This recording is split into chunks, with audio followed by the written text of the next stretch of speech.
A trial that has been nearly 3 decades in the making, and today jury selection begins in the case against 52-year-old Mark Norwood. And Norwood is charged with capital murder in the killing of an Austin mother, Deborah Baker. Police say Baker was beaten to death in her home back in 1988. Alicia Inns is live at the Travis County Courthouse with a preview of what we can expect. Good morning.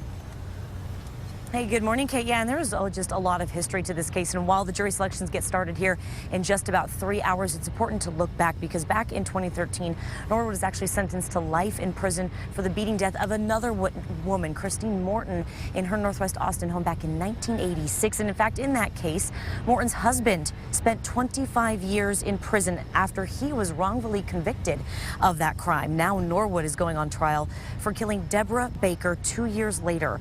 The case went unsolved until 2011 when prosecutors say DNA evidence linked Norwood to this crime. Travis County Prosecutor Gary Cobb talked with us about some of the challenges going into this case, one that he says he's never dealt with in his career before.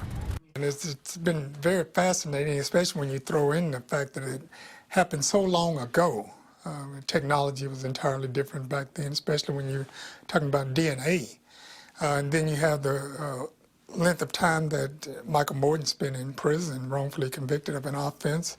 And then you have the connections between what we plan to show, the connections between these two cases. Very fascinating from a criminal law aspect. And as you can see, a lot of history with this case to go through. We did reach out to Norwood's defense attorney. We did not hear back over the weekend. Cobb did tell us he expects this trial to last 2 weeks. They have about 60 witnesses that they're going to call. And then, of course, you have to take into consideration the cross-examination from the defense as well. And throughout this entire case, Norwood has maintained his innocence, saying he did not kill Baker. So really going to be interesting to see what happens in this case. We're going to have reporters covering it for you as long as it lasts, and we'll keep you posted what we find out. For now, we're live at the Travis County Courthouse. Alicia Inns, KXAN News.